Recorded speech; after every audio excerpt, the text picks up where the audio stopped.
Guys welcome back to our channel. ഇന്ന് എൻ്റെ അനിയനും ഈ വീഡിയോയിലുണ്ട്. പിന്നെ നമ്മൾ ഇന്ന് പറയാൻ പോകുന്നത് എൻ്റെ കാക്ടസിനെ പറ്റിയാണ്. അപ്പോൾ ഇവന് ക്യാമറാമാനൊക്കെ ആയിട്ടുണ്ട്. പറഞ്ഞോളൂ. ഗൈസ് ഇതാണ് എൻ്റെ ആദ്യത്തെ കാക്ടസ്. ഇതാണ് എൻ്റെ ആദ്യത്തെ കാക്ടസ്. ഇത് കുറേ കാലം ഇതിൻ്റെ വേറെ വളരെ സ്ഥലമില്ല, കാരണം ഇത് ചെറിയൊരു ചട്ടിയിലായിരുന്നു. ഇന്ന് മാറ്റിയതുള്ളൂ ഈ ചട്ടി. ഗൈസ് ഇത് അടുത്ത കാക്ടസ്. ഇതിലൊരു റെഡ് കഴിക്കാൻ പറ്റുന്ന ഒരു ഫ്രൂട്ട് പോലത്തെ ഒരു സാധനം ഉണ്ടാവും. പക്ഷേ അതോട് നല്ല വില കൂടുതലാണ്. പക്ഷേ എനിക്കധികം ഒരു ഇതില്ല. പക്ഷേ ഇതിലൊരു പൂവുണ്ടായിട്ട് പണ്ട് ഒരിക്കൽ.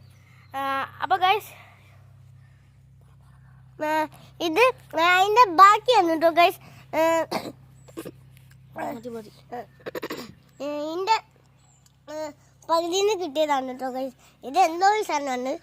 ഇത് കാക്ടസിൻ്റെ വലുതാണ് കേട്ടോ. അപ്പോൾ ഇതും അതുപോലെ തന്നെ, പക്ഷെ കുറച്ച് തടി ഉണ്ടായിരുന്നു കേട്ടോ. അപ്പോൾ ഗൈസ് താങ്ക് യു, ബൈ.